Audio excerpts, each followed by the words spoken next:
Hello there. Welcome to Buffalo Healthcast, the official podcast of the University at Buffalo's School of Public Health and Health Profession. Join us as we delve into the latest research from Dr. Yohane Pirri and uncover how factors like environment, chemicals, psychosocial stresses can shape the earliest stages of child life. Whether you are a parent or a healthcare professional or simply curious about the intersection of environment and health, this podcast will guide you in understanding how we can nurture healthier future from the very beginning. I'm Vanilla Damarla, MPH student and also production assistant for Buffalo Healthcast. Today we have Dr. Yohane Pirri with us, who is a postdoctoral research associate in the Department of Epidemiology and Environmental Health. It is so wonderful having you here, Dr. Yohane. Let's start with some introduction. Dr. Yohane, can you tell us a bit about yourself and your work? Yeah, thanks so much, Vina, for having me on this podcast. So, as I've already said, my name is Dr. Yohane Pirri. I'm currently a postdoctoral researcher in the Department of Epidemiology and Environmental Health. I work under the supervision of the chair of the school, Professor Pauline Mendola. It is an honor when you invited me to join you on this podcast to share a number of experiences that I have developed through my endeavor in understanding environmental exposures and specifically focusing on perinatal and pediatric health. To health epidemiologists whose research focuses on environmental exposures. I specifically examine what type of environmental characteristics used with the air pollution affect perinatal and pediatric health. I have the skills whereby I'm able to integrate a number of large data sets.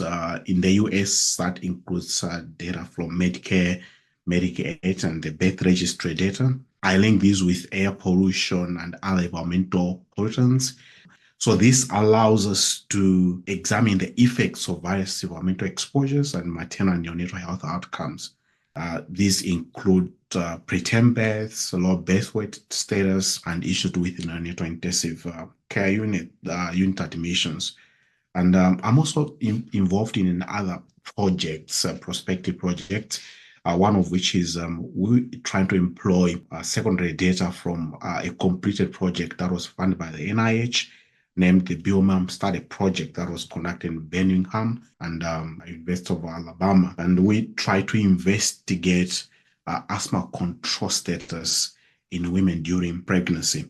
These projects are vital because they generate insights that's both theoretical but also in the real world decision making. Because if we understand the role that environmental exposures have in worsening, in aggravating the conditions of pregnant women themselves, but also their offspring, and the long life risks, the long life impact of these exposures.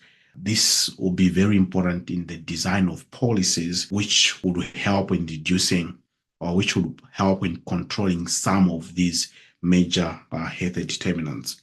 So, to epidemiologist, I would work with someone who is doing dental medicine. I would work with a nutrition epidemiologist.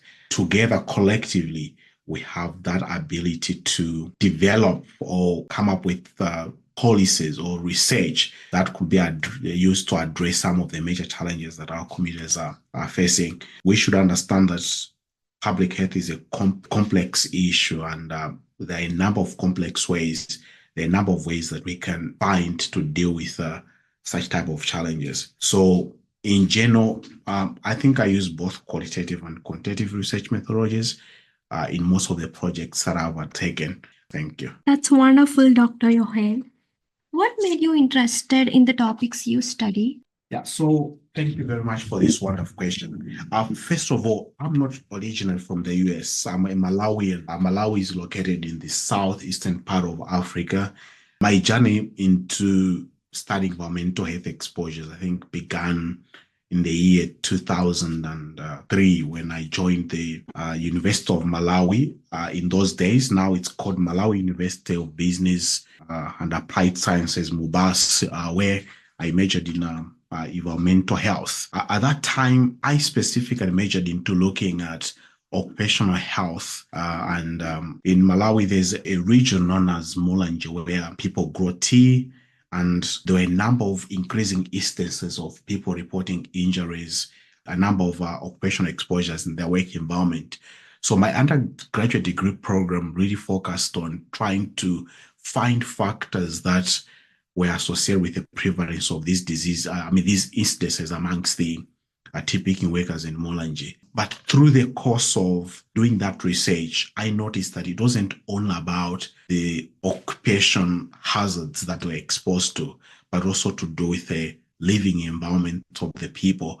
At that time, I'm not sure of the status now. That some of the changes have been made. There have been policies that have been revised to address these issues, but then a number of living environment factors were associated with a number of outcomes that the tea picking workers, the people that pick tea or plant tea in the estates were exposed to. So from there, my attention kind of shifted, and I initially grew interest to understand a number of factors associated with our living environment. This curiosity led me to go and apply for funding and do my master's degree in environmental health and urban studies, which I did in Kocaeli University in Turkey. And I also did an internship in sustainability science with the University of Bonn in Germany. The purpose of all this was just to try to see how our living environment shapes most of the things that determine our health. And through that curiosity, I ended up pursuing a PhD program, which I did in Taiwan, Taipei Medical University, and I finished my PhD studies in 2023. And in Taiwan, that's where I think I kind of deeply developed a passion to understand, to say, I focused on women specifically because I worked on a project and there were a number of interesting findings. That project is called the Longitudinal Examination Across Prenatal and Postnatal Health in Taiwan. It is one of the most wonderful projects that I've ever worked on, and it drives my interest in understanding the role of environmental exposures and outcomes in pregnant women and children. So from there, then I think I specifically focused on understanding environmental pollutants, that's indoor air quality, indoor air pollution, and also health in both the pregnant women and the children. That's how my journey to today has been built. That's a really insightful journey, Dr. Yohane. I appreciate how you have detailed that. I mean, a lot of people are not aware of the environmental factors are causing a lot of issues. People mostly focus on occupational exposures, but they neglect the environmental factors. So it's really insightful to know how environmental factors can influence a lot of health conditions. So, what are the most common environmental factors that could lead to prenatal health conditions? Thank you so much for that wonderful question, Venera. Drawing from my own experience and from my own research, the most notable factors that we have explored and I have got scientific evidence or scientific data on include air pollution. So exposure to air pollutants such as particulate matter of less than 2.5 in micro diameter, nitrogen dioxide, sulfur dioxide, and many other. These have been linked to prenatal outcomes. A number of studies, including some that I have done here in the US and also that I did in Taiwan, they have provided evidence that factors like preterm birth, low birth weight status, and developmental delays in the neonates or in the offsprings of parents or in the children that are born from mothers are associated with air pollution. And air pollution can affect a number of factors, including the fetal growth, the brain development, and this may lead to long-term health. Most of the time, we ignore environmental exposures or air pollution as something which is very small, but most of the effects of air pollution, as far as there are those that we call acute and immediate effects, there are also those that we call long-term effects. We may not be able to know that preterm birth, for example, or a low birth weight baby was born just because of exposure to air pollutants. Another interesting thing in countries, I'll give this a specific example, like in countries like Taiwan, where the region is very hot and it's very humid, indoor air quality plays a significant role. So there are a number of issues, for example, allergens in indoor environment, in terms of ventilation, in terms of issues with how many times do you clean your household. All these factors are also a significant environmental exposure that could lead to a number of outcomes associated with prenatal health. Again, in a modern world whereby we use a number of chemical exposure is also a very, very important thing. Of recent, you see that due to improved scientific findings, a number of companies that produce chemicals, they are enforced or they are given a mandate to make sure that they provide what we call a safety data sheet for every chemical.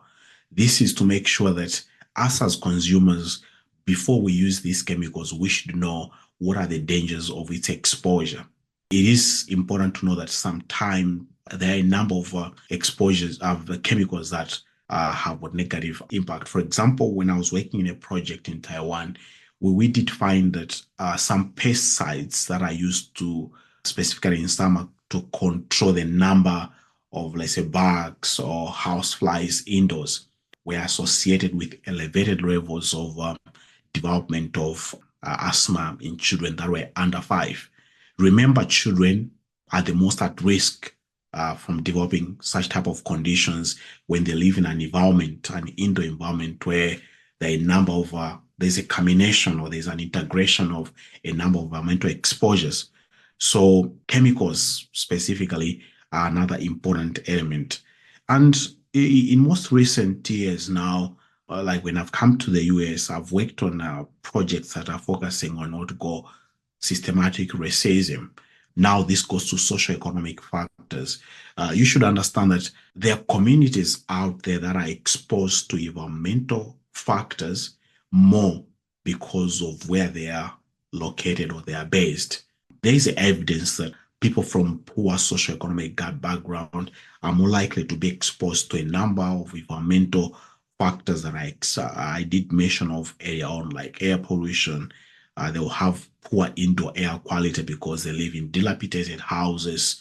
There's a higher level of indoor allergens and etc. And one interesting thing is that we also have environmental factor, like for example, noise, environmental noise. This often keeps to be ignored. It is very interesting that in countries like the US, we have the power, we can regulate the amount of noise we are exposed to in our living environment by calling authorities to enforce these laws. But I come from a developing country whereby most of these laws, they may be there, but they're not enforced. And the number of studies or the number of scientific research that has been done to explore some of these variables and association with perinatal outcomes has not been thoroughly been established. So the chance that I have here to work on understanding some of these environmental exposures associated with prenatal outcomes, I think it's one of those experiences that I always cherish. So we know there's an impact to do with climate change. Just a few days ago, we had a tornado in Buffalo. This is something that has never happened before. Yes. Buffalo has never experienced a tornado. So what are some of the impact of these changes in the climate that will impact prenatal outcomes? This may not be in the short-term effect, but it could come later on in life with aggregated with other environmental exposures that were exposed daily living environment. So in short, that's what I think. Well, the climate change is another big topic, though. So, Dr. Yohane, you have mentioned about the environmental exposure such as air pollution, prenatal exposure, socioeconomic factors, noise pollution. They influence the birth outcome and childhood development. So, how do you think these factors influence all those outcomes and development in child? Remember that environmental exposures play a significant role in a number of outcomes, not only prenatal outcomes, but when you look at outcomes or child development, there is a number of ways or mechanisms that these environmental exposures could influence such type of outcomes. For example, pollutants like air pollution has been linked to a number of outcomes, and air pollutants can affect fetal development by crossing the placenta barrier and leading to a number of what we call inflammation and oxidative stress.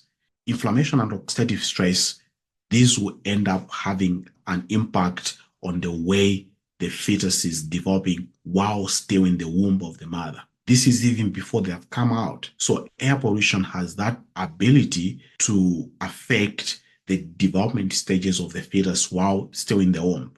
A number of our projects that I'm doing now, I've worked on a paper that we examined neonatal intensive care admission in the US, and we found that of the national data that we use, that's the birth certificates data in the US linked with a number of environmental air pollution exposure, we found that about 8.1% of children that are born in the US are admitted in neonatal intensive care units.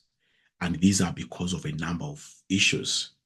And in this research, we try to explore like what are some of those in terms of environmental exposures, and we're specifically focusing on air pollution. And we found there is that significant association with air pollution exposure a month before birth, neonatal health outcomes such as preterm birth and low birth weight.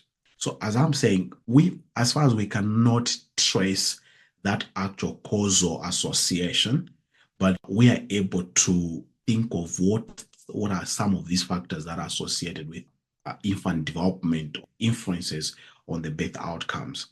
In terms of household and outdoor environmental exposures, so these often, like for example, allergens, they exacerbate respiratory conditions such as asthma in children, and sometimes poor indoor air quality, which may be characterized by higher indoor levels of air pollutants, may be associated with the development of a number of allergic diseases, but also respiratory issues in children. Remember, when babies are born, their development process was in the mother's womb.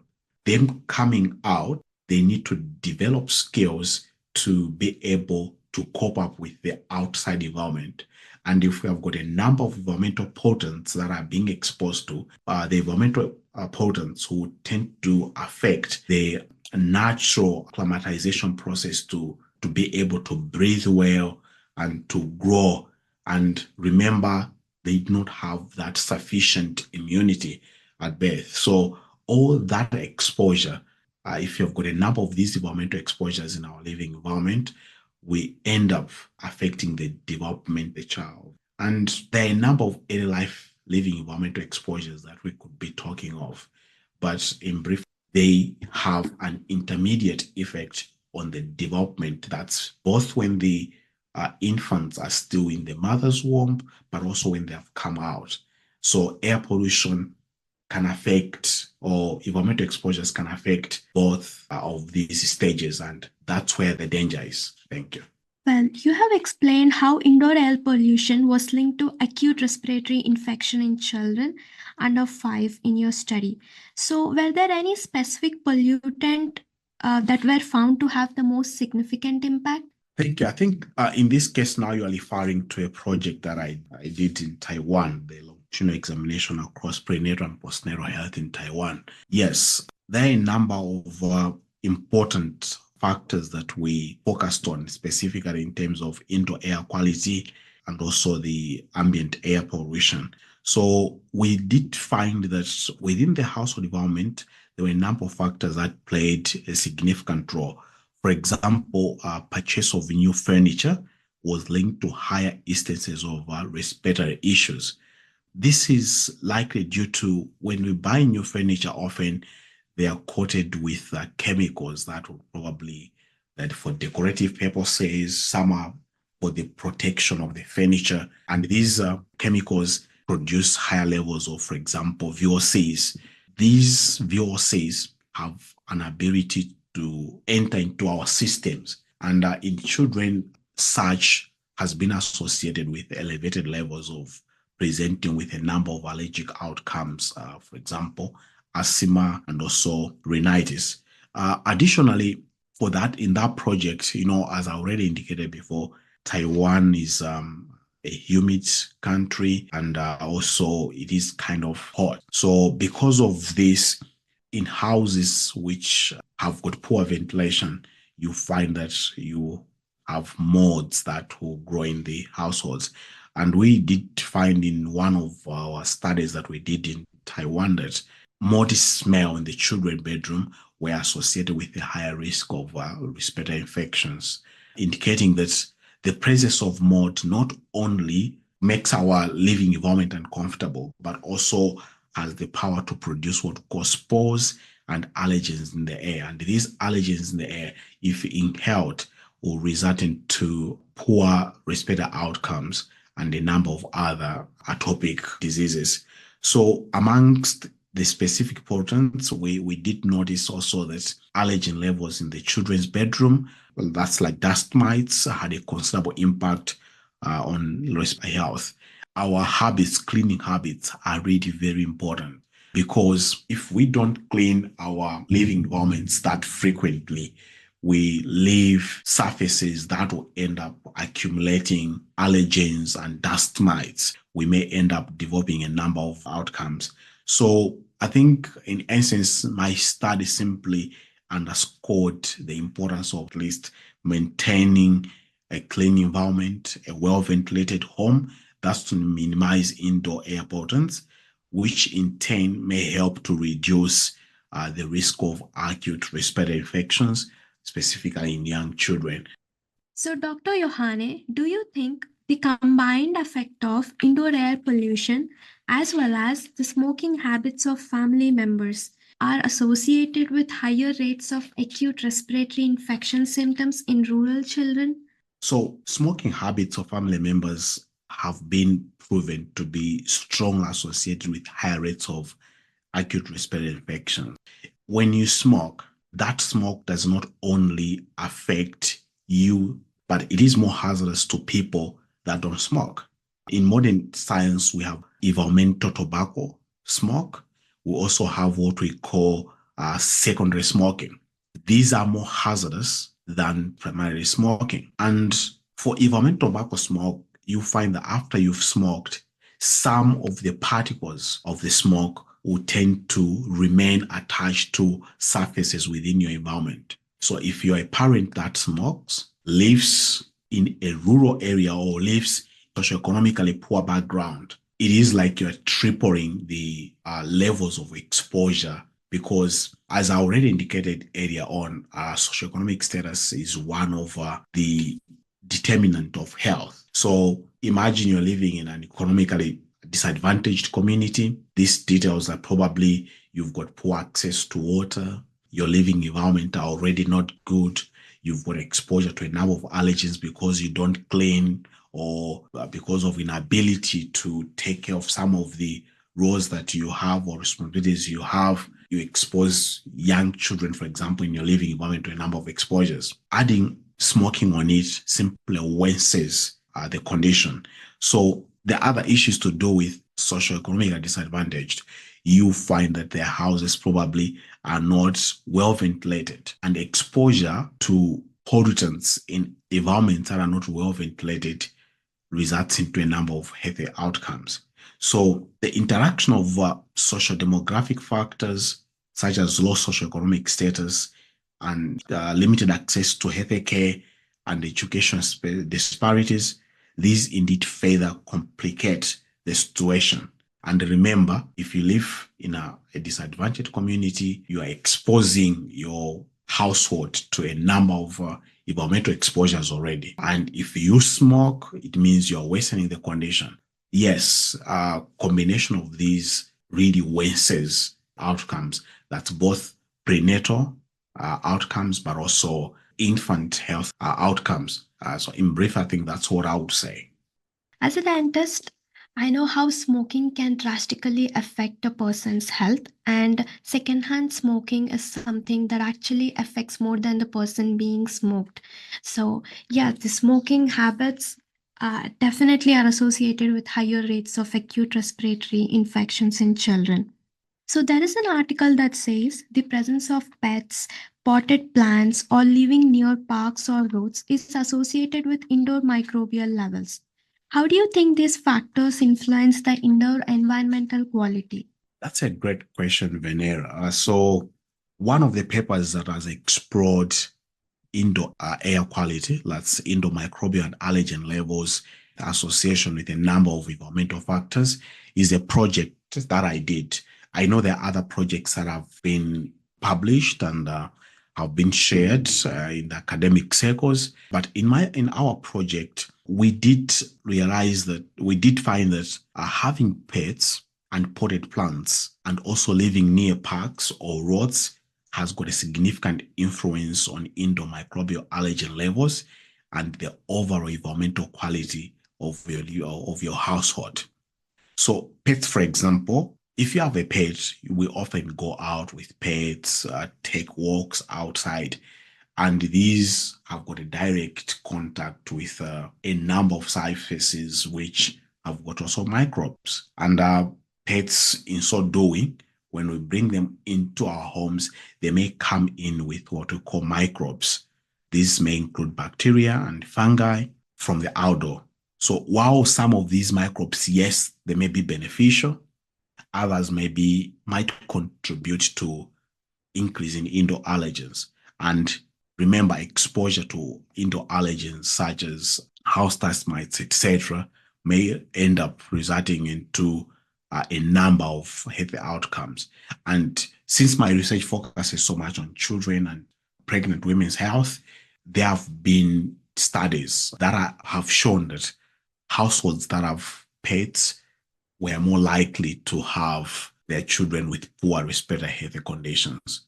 I know there are some that have proven the otherwise, but in a paper that I did, we did find that a household pet, having a pet in the household, was more associated with poor respiratory outcomes in children. Potted plants are another important household thing or exposure that is discussed amongst scientists, especially those that focus on environmental exposures. So household potted plants may have both positive and negative effects. So they can improve air quality. We're talking about the photosynthetic processes. They will be able to clean our environment if it has higher levels of carbon dioxide, because we understand our survival as humans is totally dependent on plants.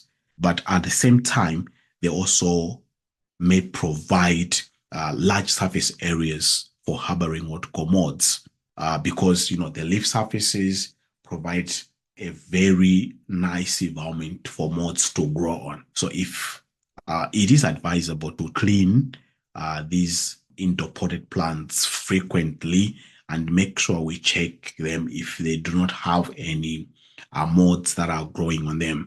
Because if there are these moths that can grow on them, these moths can release spores into the air, and those moths have a potential to exacerbate allergens and also respiratory conditions.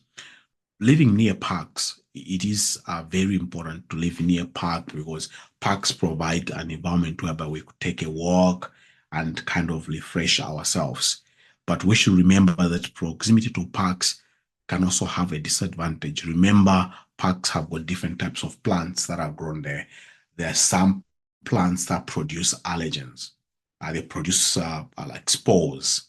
Okay? And these spores, the diversity of these spores or these airborne microbes that come from those plants may enter probably our homes if we have got a home close to a park, and we may get exposed. Remember, each and every human being have got different levels of atrophy. That's the way they react to different types of environmental exposures. So living to parks can quite a double-edged sword, in that we may have some microbes that you get exposed to in parks that you walk that are beneficial for our everyday life, but also some that may trigger a number of health outcomes. So when it comes to population that I focus on as perinatal and pediatric health, For children and for pregnant women, oftentimes exposure to such type of environments may lead to poor healthy outcomes. And because if you are living close to these parks, you may end up getting a higher levels of specific types of probably allergens or let's say spores or pollen, and these will tend to exacerbate to worsen the conditions, some of the conditions that come due to pregnancy. I always call, or in science we call pregnancy an inflammatory stage whereby you've got a number of changes that are ongoing in you, and these will have an effect on your immune system. Your immune system already gets weaker because of the pregnancy stage. So exposure to more of these new allergens or more spores or more pollen due to proximity to parks may result in poor healthy outcomes. So as far as it is a double-edged sword, I would advise that during this time, exposure to such type of environments could really be reduced so that we avoid such type of poor healthy outcomes. Well, this is something new I got to learn today. So imagine having a pet and then just to know that the indoor microbial levels are increasing just because of the pets. I mean, it's sad to know that because I've always wanted a dog in my home. So moving on to the next question. How do socioeconomic factors and prenatal mental health influence the relationship between environmental exposures and child health outcomes? Oh, so thank you so much for that question, Manuel. Let me start this question to say having a pet is not a problem. Just going back to your comment, but it is important to be informed of some of the exposures that we may get from our pets. We take care of our pets, at least take them to the vets for checkup. You need to clean them. You need to have places where you can keep them. And within our environment, if you're taking a dog for a walk, I've seen a number of people that will probably have a specifically designed covers for the feet, a number of ways to make sure that when the dog comes in an indoor environment, does not bring in a number of some of these plausible environmental pollutants that we're talking about. Now let's go back to the question that you asked me, and you talking of the psychosocial influences of probably parental health or mental health and children health. So we talked a lot about the physical environment, but parental mental health is also one of the most important issues, one of the most important factor that is associated with child health. So when parents experience stress, anxiety, or depression, this may have an effect on how they manage their home environment. That's the first thing. Not only that, but depression, anxiety, and also stress may have an impact on how the immune system works. So, for example, a pregnant woman who is depressed or has got anxiety or has got stress, there are two likely possible outcomes that will impact how they clean their home environment, leading to increased indoor allergen levels. It may affect their cleaning habits. That may result into poor household environmental factors. There are some that will even go to the extent of probably indulging in risky behaviors such as drinking and smoking. And all these will have an impact on the unborn baby. Depression, stress, and anxiety has got an influence on our immune system and how it works. If you're depressed, if you're stressed, you will be likely to end up not having a balanced diet. You are more likely probably not to eat. If you're pregnant, that's even very bad for the developing child. So these are some of the factors that when we are exploring the association between environmental exposures and neonatal health outcomes or prenatal health, we also try to understand that such psychosocial factors may be mediators of our association between environmental exposures and health. I worked on a project in Taiwan, and in that project, we're trying to look at the outcomes: allergic rhinitis, conjunctivitis, and also asthma.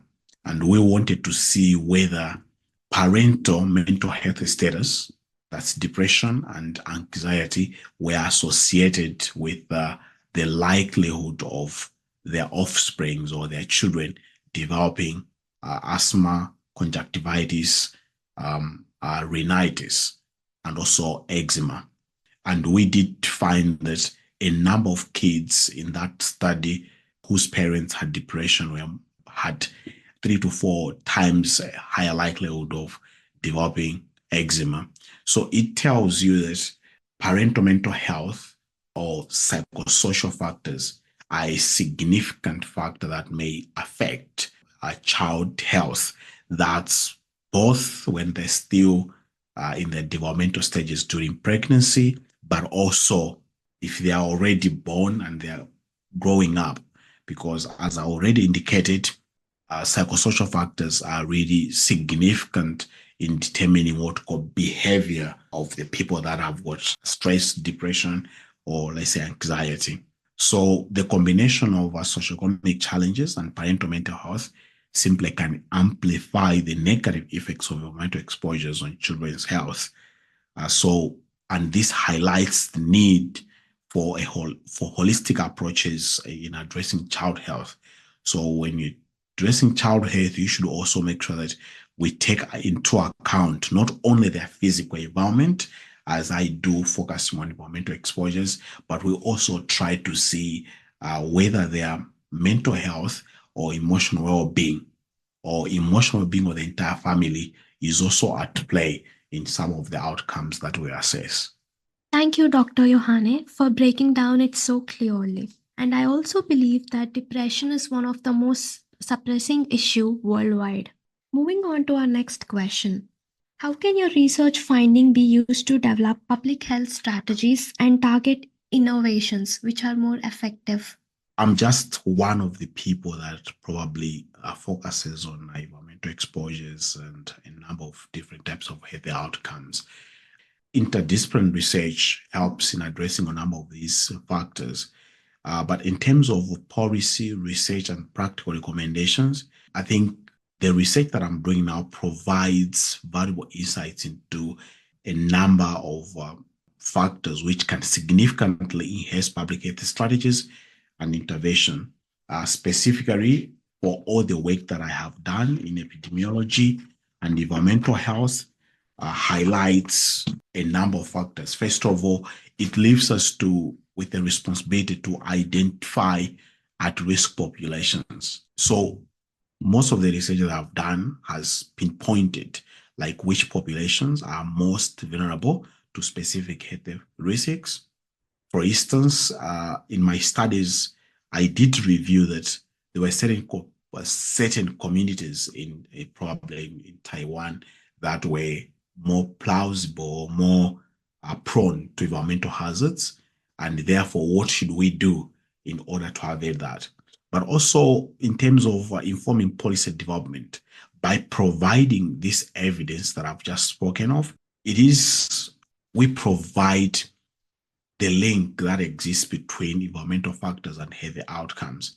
And these findings can inform policymakers about the need for regulations or changes in environmental standards. For example, some of my research has found association between neonatal intensive care unit admissions and also air pollution. We policymakers could try to work with these findings and see how they would manage to control more stringent rules and regulations in the management or regulation of air quality standards.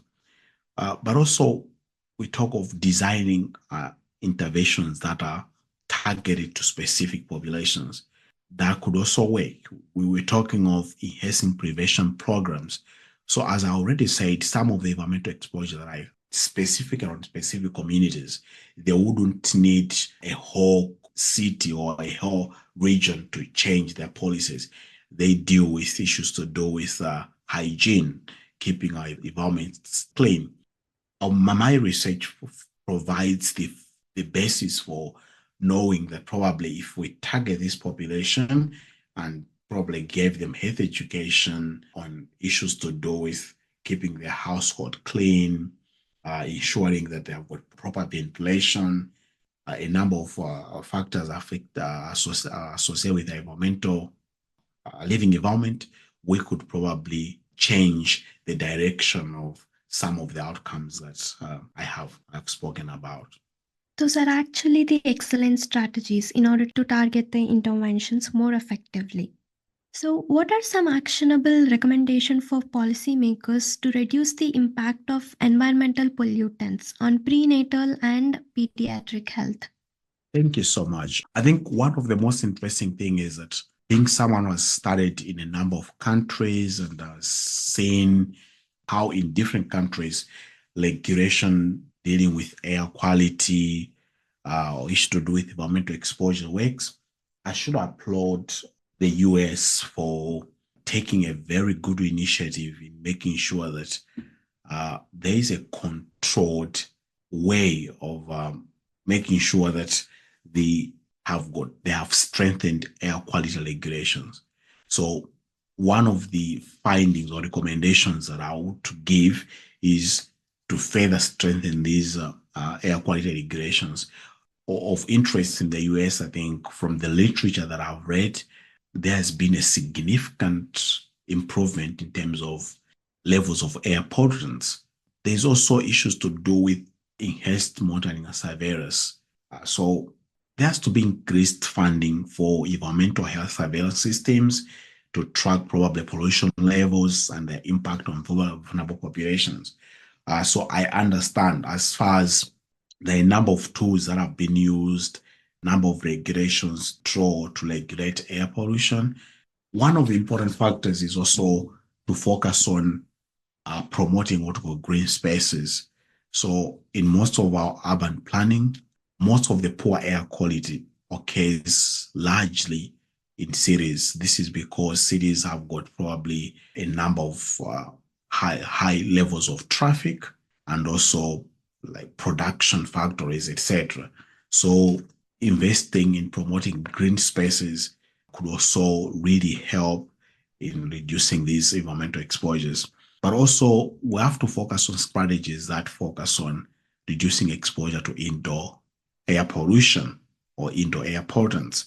So families can minimize this. This goes to individual families by making sure that they use methods of cleaning indoor air pollutants, they avoid smoking indoors, they choose non-toxic cleaning products, and also making sure that they regularly make sure their living environment are well ventilated. And also, most importantly, is I would say promotion of a healthy lifestyle. I think part of our immune system, as far as environmental exposures are concerned, most of our part of our healthy system also depends on our lifestyle.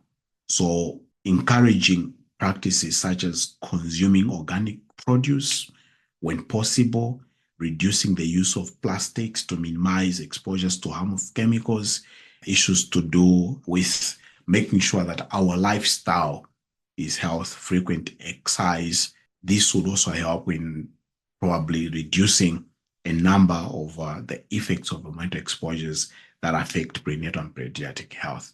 I think that's all I would say in summary.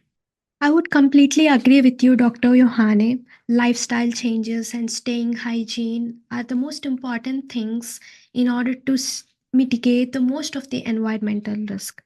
So, how can families and healthcare providers use the findings from your research to make informed decisions in eliminating the environmental risks? So when talk of healthcare providers, I think we're looking at now integration of environmental health into routine care. So health providers should basically focus on routinely assessing environmental exposures in prenatal and pediatric health settings. This includes about both the home and also the community environmental risks, and provide guidance on how these could be mitigated. Secondly, I think we would focus on advocating for regular health screening. So we have to promote regular screening for conditions that may be worsened by environmental exposures, such as asthma, allergies, and developmental disorders. If these are screened regularly and we notice that there's some precursors to their occurrence, we would start to figure out that probably it could be because of their living environment of that specific community end up being addressed. But also we have to educate and empower our communities. So we have to provide our communities with up-to-date information on how environmental pollutants can affect health and offer practical advice on reducing exposures. One of interesting factors that in the developed country like the US, I've noticed that we are able to find information of, for example, air pollutants levels that are in Buffalo, because we've got a number of monitoring stations that are around us. This goes back to communities. It is our responsibility to stay informed of a number of environmental exposures that we're exposed to. As far as the government is taking part in ensuring that they regulate and control the levels of air pollutants, but we also have to stay informed. Some of these changes in local level air pollution is not directly affected by the activities of our local governments, etc. These are some of these our localized or personal air pollution exposure are affected by the activities that we do within our living environments. So we should be aware of the changes that are happening in our environment and how these may affect the levels of environmental pollutants that we're exposed to. In so doing, will help to prevent exposure to higher levels of environmental pollutants that may impact our health. Thank you, Dr. Yohane. What final advice would you give to your listeners about protecting their families from environmental hazards? Thank you so much for this opportunity, first of all. I think to me, all I would say is let's stay informed, stay educated. Let's educate ourselves about some of the common environmental hazards in your area, or whether they are air or water quality issues, or exposure to harmful chemicals, or risks from climate change. Let's always stay informed. Understanding these risks may help us to take proactive measures. For example, reporting if we see that within our environment there's a leakage which is probably causing chemical exposure, or if there's a fire which is resulting into higher levels of pollutants from burning or from fire. We could report this, and our local government probably will take responsibility in trying to avert or correct some of these effects. And another thing is let's ensure that we improve our indoor air quality. So regularly check and maintain, if you've got air filters at home, maintain them. If you smoke, which I wouldn't encourage you to do as an environmental health epidemiologist, I would at all costs advise you to avoid smoking. But if you do, make sure that you avoid smoking in indoor environment.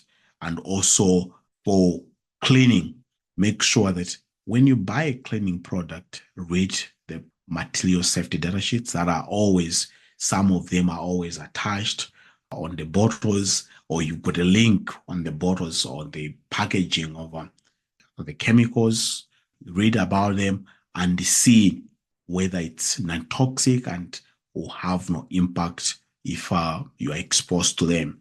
And also, importantly, let's ensure that our houses are well ventilated and make sure that we continue to promote personal hygiene and our living environment hygiene, because these are also significant precursors to higher levels of indoor environmental pollutants, and also it means that's a precursor to indoor air quality. If our indoor environments are not well cleaned, we have got higher levels of air pollutants, poor indoor air quality. And finally, healthy habits. Let's encourage each other to have healthy habits such as washing hands regularly, practicing food safety hygiene and food safety handling, but also making sure that we eat where we can eat organic food, or we can eat food that has not been processed with a number of chemicals, because that would also improve our health. So in short, I think these are the most important recommendations that I would share with you. Thank you so much. Thank you so much for your time, Dr. Yohane. Your points have sparked a lot of thoughts. Stay tuned for another episode on Buffalo Healthcast. Thank you.